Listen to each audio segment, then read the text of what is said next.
ওই দোস্তরা এসে বলবে, আচ্ছা হুজুর, ইমাম আবু হানিফা কি নবীর জামানায় ছিল? বলেন না, আপনি বলবেন ছিল না। ও তখন খুশি হবে, খুশি হয়ে বলবে, আচ্ছা হানাফি মাযহাব কি নবীর জামানায় ছিল? আর আপনি কি বলবেন? ছিল না। ও তখন খুশিতে বগল বাজাবে আর বলবে, ইমাম আবু হানিফা নবীর জামানায় ছিল না, সুতরাং হানাফি মাযহাব নবীর জামানায় ছিল। প্রতিটা মাযহাব হলো ৪র্থ শতাব্দীর নতুন বেদাত। বলেন নাউজুবিল্লাহ। আমরা কি হয়ে গেলাম?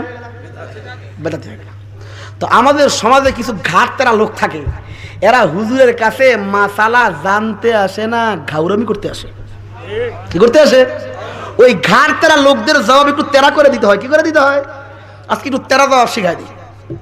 ওরে পাল্টা প্রশ্ন করবেন, বাপজান ইমাম বুখারী কি নবীর জামানায় ছিল? ছিল? ও বলবে ছিল না। আপনিও তখন খুশি হবেন, খুশি হয়ে বলবেন, বুখারী শরীফ কি নবীর জামানায় ছিল?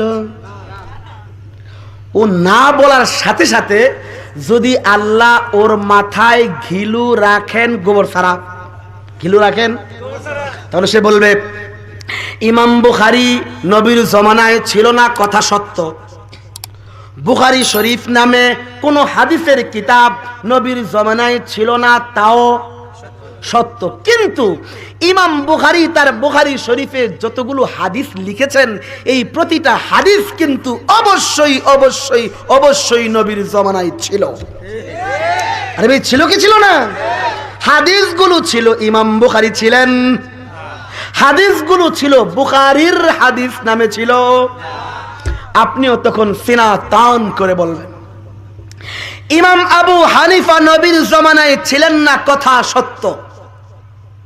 হানাফি মাযহাব নামে কোন মাযহাব নবীর জামানায় ছিল না, তাও সত্য। কিন্তু ইমাম আবু হানিফা কোরআনের ভিতর থেকে, হাদিসের অন্দর থেকে ওযুর যেই ফরজটা বের করেছেন, ওযুর যেই মুস্তাহাবটা বের করেছেন, ওযু ভঙ্গের যেই কারণটা বের করেছেন, নামাজের যেই তরিকা বের করেছেন, ওই নামাজটা অবশ্যই অবশ্যই কোরআনের ভিতরে আর হাদিসের অন্দরে নবীর জমানা থেকেই ছিল।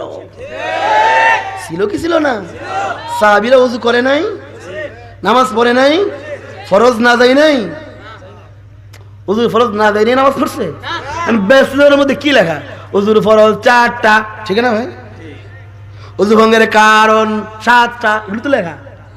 এটি তো ফিকহের কিতাব। বুঝে না, বুঝে না। এটা কি? এটা ফিকহের কিতাব না, এটা তো মাযহাবের কিতাব। তো বেসনের খুলে কি পান? ওযুর ফরজ, গোসলের ফরজ, নামাজ ভঙ্গের কারণ, ঠিক না ভাই? রোজা কিভাবে ভেঙে যায়, হজ কিভাবে করবেন, যাকাত কিভাবে দিবেন, এই মাসআলা নবীর জামানায় ছিল না। আরে ভাই, ছিল কি ছিল না? মাসআলা ছিল, ইমাম আবু হানিফাও ছিলেন না, আর এই মাসআলাটা হানাফি মাযহাব নামে ছিল না, কিন্তু মাসআলা কিন্তু অবশ্যই ছিল। যেমন ইমাম বুখারী ছিলেন না, বুখারী নামে হাদিসও ছিল না, কিন্তু হাদিস ছিল কি ছিল না? 2 নম্বর আরেক প্রশ্ন শিখায় দে ওদেরকে, বলবেন বাপজান এই হাদিসটা কোথায় আছে? ও বলবে এটি বুখারীর হাদিস, এটি বুখারীর। ওরে বলবেন বুঝা গেল, তুমি বুখারীর হাদিস মানো, নবীর হাদিস মানো না। ও বলবেন না না, হাদিসটা নবীর, হাদিসটা।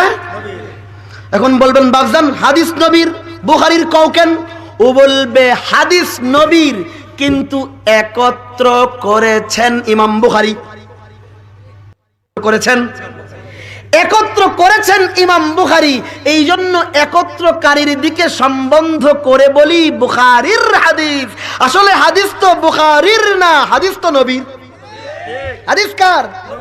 আপনিও তখন সিনা টান করে বলবেন, যেমনি ভাবে হাদিসটা নবীর হবার পরেও একত্র ইমাম বুখারী করার কারণে বলি বুখারীর হাদিস, ঠিক তেমনি মাযহাবটা, কোরআন হাদিসের মাসআলাটা, ফিকহের কিতাবের মাসআলা তো কোরআনের, মাসআলা তো হাদিসের, কিন্তু হানাফি মাযহাব বলি কেন?